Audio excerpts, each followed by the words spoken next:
আসসালামু আলাইকুম dear viewers friend, আপনারা দেখুন কি সুন্দর কটবেল। এই গাছটি পূর্বেও আমি ভিডিও দিয়েছিলাম। এই গাছটি ছাদ বাগানের এই টবটাতে লাগানো।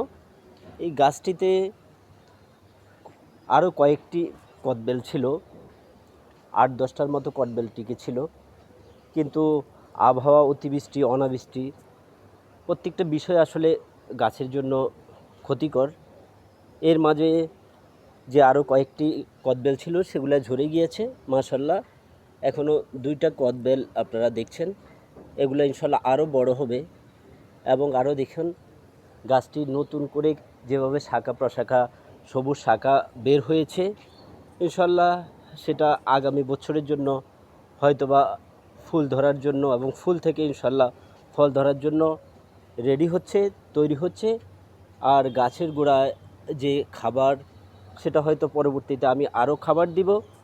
এইভাবে আসলে নিজের গাছের ফল অল্প বা ছোট যেরকমই হোক, সেটা আলাদা একটা প্রশান্তি যোগায়।